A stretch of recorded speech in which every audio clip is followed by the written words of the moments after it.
let's get into Peacemaker episode 6. The best one of the last 2 episodes. I like this one a lot. And I believe the reason you're going to find out pretty quickly is because James Gunn is back to directing. He wrote all 8 episodes of the show, but he has been only director. I think he did the first 2, and then they said he's going to do the last 3 or 4. So he's easily... I don't know if this is always true, but because writing and directing are 2 separate skills, not all writers are going to be directors. Not all directors are going to be good, are going to be talented at writing. Patty Jenkins is kind of proof of that because she didn't write Wonder Woman, but she directed it, which was fantastic. She wrote and directed Wonder Woman 1984, which was far from good. That is no hate to her. But James Gunn is both a talented writer and a talented director. So when he can have as many opportunities as possible to be work the process from start to finish, I think that shows in the overall product. And the name of this episode is called Murn After Reading. That's very clever. Very clever. The character's name is Murn. There's a character named Murn who him.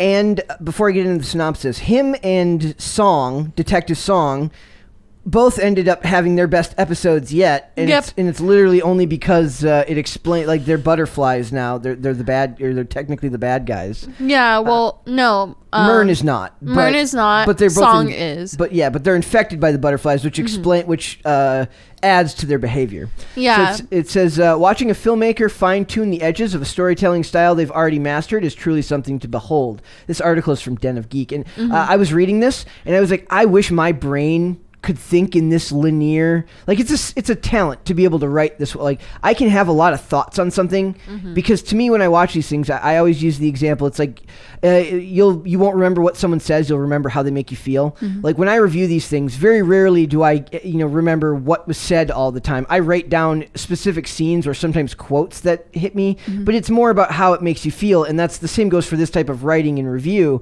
This guy is able to articulate what he liked about it in a way that I don't think I'm capable of doing. I wish I was. So it says, case in point, this week's Peacemaker, episode 6, Murn After Reading, is both written, like every other episode of the show, and directed, like 4 others, by James Gunn. Though it has all the makings of a transitional installment into the series' final 2 episodes, it still somehow feels like the most stylistically and emotionally complete outing for Peacemaker thus far. I would agree with that. Like I said, James Gunn's talent is to take vulgar, childish humor and wrap it in an amount of kind of heart and emotional resonance that doesn't seem like it fits within this style of comedy. It's not comedy. It's drama. I guess the term is still technically dramedy. It's drama and comedy together. It says, Murn After Reading really does have all the narrative elements that Gunn and his team have nailed over and over again. Chief among them, those elements, is a broken central character lost in his own memories. One of the best scenes is the scene at the beginning where I don't even remember why, but he's like speaking at like a school. It's like a career day, and he's just answering questions from like kids and having a really hard time not being a dick to these children. And it's really, really funny. He gives every single one of the kids like a really like a nickname. Like, one's really geeky, he says Rubik's Cube Champion 2025. He calls the kid, and all the kids have he gives them all like nicknames, and they all what was the one quote the one guy said to him? It says, do you have a coterie of villains, which he's now been asked 3 times throughout this show, if he's got a rogues gallery, and he's like, no. And then one person says, now this is what I mean, somebody says, do you have an origin story? Now, this is because they're turning the superhero genre on their head, and they're actually identifying the fact that they're called superheroes, whereas if you're watching a Batman movie, they're not going to call him a superhero, or they're not going to call... Why not? It's just because I think for a lot of people, it's like breaking the fourth wall. You're watching something that's a genre to us, but to them in those shows, then it's supposed to be something that's real life, and it's very hard to ride that line without it feeling hokey or taking you out of the story structure. It works in something like this because he's really rude when he talks about other superheroes. It's part of his character. But they ask him about his origin story, and you get a flashback to him when his brother, like, he accidentally kills his, I'm guessing it's his brother. Yeah. They never fully explain it. And his dad says, like, you killed him. And you see John's... Now, this is where I think John Cena does a fantastic job. He has just this broken, sad look on his face that he has to let sit for a couple of minutes, well, a couple of seconds, but it feels drawn out, and then pull it back and break that moment with vulgar humor that's clearly a defense mechanism on his part to prevent emotional trauma from rising to the surface. There's a lot of detail in that doesn't sound like it's something that would actually come from something where a lot of the humor is like calling people dickheads and being a juvenile in your behavior. So there's layers to that. That's really, really good. So yeah, and then the other one, he says there's another scene where they're questioning the fact that this character, who's literally famous for being like really they used to kill people all the time and not think twice about it, and then Vigilante says, now you're on this weird all human life is sacred bullshit. Vigilante is clearly still far more what would the term be? He's far less bothered by conscience still. Yeah. He doesn't care really who dies and who lives. Especially with the part, the captain like shooting all of those people. Yeah, like Peacemaker, like what happens is Murn had got a captain of the police department on their payroll. That's how they kept him out of jail, and had his dad framed in the previous episodes. And in this one, to keep him from getting found out, the captain literally shoots 3 other police officers when they come to pick up Peacemaker. The Detective Song, last episode proves that Peacemaker wasn't the person who committed the murder in episode 2. And then they prove that his father had been framed for it. They let the father out of jail. The father is extremely racist. But then when they go to pick up Peacemaker, because they can prove it, the captain is now put back into action by Murn to stop Peacemaker from getting caught, and that requires him to kill 3 other cops. And he mocks them too. Like one of the cops was female, and she was like, "Please don't," and he like mocks her too. Yeah, and shot her in the head, and like Vincent, basically, what's his real name? Like the captain? No, Freddy's character. What's his real name? Adrian Chase. Adrian. He was like, ooh, I love him so much. Yeah. And like, Peacemaker doesn't feel comfortable with it. So he's very different from the character he portrayed in the movies. The standout for this episode is the lady who plays Detective Song. I thought she was annoying in this episode. Like the first... No. In the beginning where like they said that racist joke and like she claps back. Like I hate it when she does it. But then when she got infected with the butterfly, I loved it more. Yes. So basically this character... the dad is still the extremely racist, stereotypical. That character is racist in the comics. The White Dragon is a racist, and his storyline with Peacemaker, that's comic book accurate. So I still think it's cheesy that they're doing this storyline, but it's 2022, and you have to have if your only knowledge of America comes from media, you'd think there was like a KKK rally on every corner. Yeah. The other part is you would, and I don't mean this to sound as disparaging as it's going to come across, like the depiction of minorities in a lot of small town America, like a lot of times they increase the number of characters that are of minority background. I'm not saying that's bad or good, but it's technically inaccurate to the population breakdown. Yeah. We talked about, I don't remember if it was during this show, but I said like, if you notice, they there's a on your phone, stink bug right there. Well, we should name that one Sam. Okay, hey Sam. They said like Zach for made a video a couple years ago. He says they make the minorities play all the good guy characters, but not the main character. So they're not even getting the best roles, and then the bad guy's always the white guy. So the white actor is still getting the most fun, best role to have. You've had this theory for a couple of weeks now. This is like your like. Well, this has been going on for any CIA director is always an evil white guy. That's probably is real world accurate. That's fine. Probably. But I'm just saying, like, imagine, like I made the example of Sterling K. Brown got to play a bad guy in the Predator remake, and he's literally chewing gum in every scene, and he looks like he's having the time of his life because he's been in This Is Us, where you don't really play a bad guy, and the last, he doesn't really get to play characters with that much depth or that much fun anymore. So he gets as an actor, you don't want to be known as as the race or the color of your skin. You want to play the coolest role. And like I said, that's tangential. It's not really important to this episode. In fact, I'd say that they actually did a pretty good job of. There's the line where he calls Adrian Chase calls. He goes, and then it infected the Oriental lady. And then Peacemaker goes, Asian. And he goes, well, I said Oriental. He goes, you can't say that anymore. And he goes, why? He goes, I don't know. You just can't. And then Hardcore comes in and says, because it means other. And some people think it's like derogatory. And Adebayo says, like, leave it to a white guy to not want to be able to have to do something as stupid, as small as change a word you say. Like, they didn't need to do that. They could have just all rolled their eyes at him, and it still conveys that he's clueless and stupid.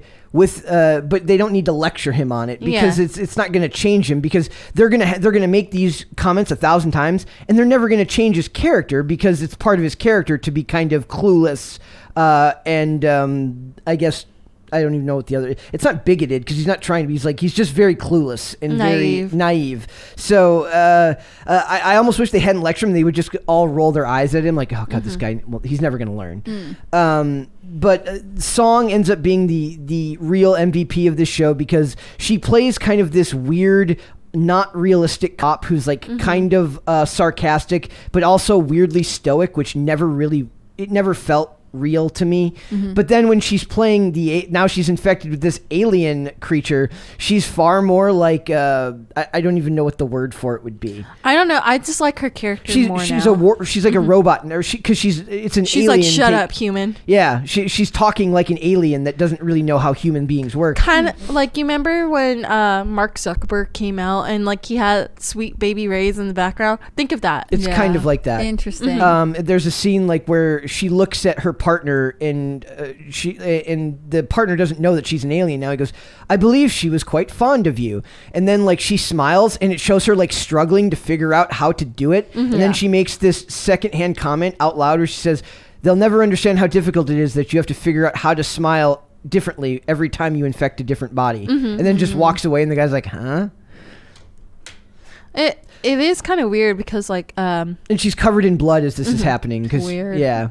But my favorite part is at the end where everybody in the police precinct is infected with butterflies, and like there's one guy that smiles like the Joker, and I'm like, that's beautiful. I love that so much. I wonder what that casting process was like too. It's like, okay, you're gonna be a character for a while, but then something's gonna happen to you. Could you give us your best demented smile? And everyone, like, as they're all coming forward, they're all wearing this really unrealistic demented smile that maybe they just looked up people with resumes that say they have good demented smiles. Maybe. There's a really funny joke where he talks about where the captain describes the Hamburglar. Yeah. And the guy goes, am I out of my mind, or did he just describe the Hamburglar? And she's like the McDonald's mascot? Yeah. That's so funny. McDonald's doesn't use the Hamburglar anymore. I don't think so. No, they don't. They got rid of all of those characters. Well, but 90s stuff is in. They should bring it back. 90s, early 2000s. I think they are, because like scrunchies are back. Like, I'm wearing a scrunchie right now. I want McDonald's, my formal request, that they bring back all of those characters. We got to see another character who, in my opinion, is doing much better with less action, is Harcourt. Jennifer Holland is in her element when she's playing more kind-hearted and emotional range. She's dealing with the emotional side of these characters, and not necessarily just being badass agent chick number 2, which never really made any sense anyways, because she was like an analyst in the Suicide Squad movie. So believe it or not, all the people that work at the CIA who look at computers all day aren't field agents. It's not the same thing. No, and she's unusually muscular too. She's muscular. If you look at her forearms when she's like sleeveless. Like very, well, that's good. I mean, at least then she looks the part for but analysts, you don't imagine muscles on them. I just laugh at the idea. Like, I suppose it is more realistic. I'm like, is this what's like? Because she is an extremely attractive woman, so I'm like, do female spies really look like that? I mean, I saw that chick that was with Swalwell. She was kind of I don't know. And no Judo Master in this episode. They keep on saying that he's a part of it, but I don't see him in it. He only gets credit because he's in the intro and he's listed as a main character, so they have to list them as a character if they have... Maybe he's hidden somewhere. Yeah. What if he's like been there the whole time and he's like a background character? That could be it. That would be kind of interesting. Again, John Cena is in his element when he plays kind of broken and childlike, while masking it with crude humor and douchebaggy behavior. That's really his bag, and I have a feeling he'll end up being that's going to be his movie roles going forward. Yep. He's too big to buy he's kind of shoehorned into certain places because of his size, because he's so tall and muscular. Even if he loses muscle mass, he's still taller than most of the actors out there. I do feel bad for the guy who plays Economos, because that guy is literally the definition of like a disposable character. Yeah, he gets almost nothing to do. I kind of like the part where like they talk about Murn being a butterfly, and like he covers his ears, like literally puts his fingers in his ears and says la la la, I can't hear you. That's the definition of the childish behavior that these people embody. Like you would never want these people actually trying to save the world, because they're all essentially acting like 12-year-olds. Murn benefits greatly from finding out that he's been a butterfly, because it makes his behavior... I like this more. Like this episode, his character is... Like, I actually like him more. He's not awkward. When he it explains why he was awkward before, because he doesn't really understand human behavior, because he's not a human being. He's a butterfly alien. And it also, when he had his speech where he announced why he became, or how he became who he is, there was more emotional range there than I had seen from him in previous episodes, which is very good. Like, I prefer that more, like him being more emotional, because it shows like how well of an actor he can be. I thought that they did subvert my expectations. I thought the character, the Fitzgibbon, this doesn't even sound like a real name. Fitzgibbon. Larry. Let's call him Larry. The Detective Song's partner, I thought he was going to end up being a bad guy, which ended up not being true. Doesn't he usually play as a bad guy most of the time? He kind of... Everything I've seen him in, he's kind of like a generic... He on every crime drama, he's suspect number 2, who's usually not the bad guy. Yeah. He's just the red herring number 2. So, yeah, better than the previous episode. Yeah. I think probably because there was less of the dad. Yeah. And the less of the dad, the better, in my opinion.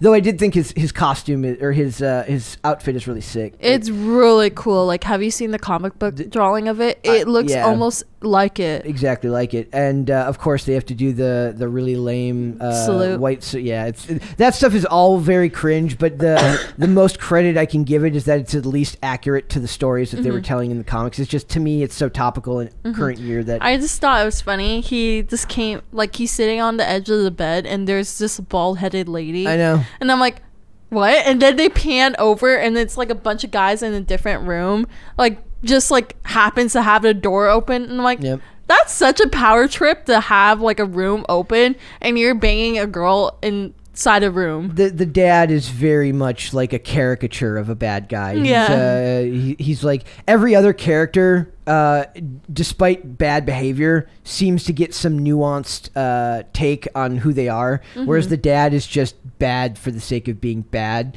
But I don't necessarily have a problem with that. Sometimes I think too much these days we try to humanize villains, and a lot of these stories don't need that. I don't need to know why. Like in the comics, they try to talk about like current social issues on with Darkseid. Yeah. Like, they're literally in hell. You do not need to have current social issues when the character's literally in hell. No, that because makes no sense. Darkseid just wanted to take over the world. Yeah, just remember, he's the person that's gonna kill us all. And that's just my example. Like in this, the bad guy doesn't necessarily need to have a tragic backstory. They did that to what was it? It was a movie that we went and saw, or it might have been. I might not have seen it with you. We went, or no, it was in Venom. In Venom 2, Carnage. They gave him a tragic backstory. Carnage doesn't need a tragic backstory.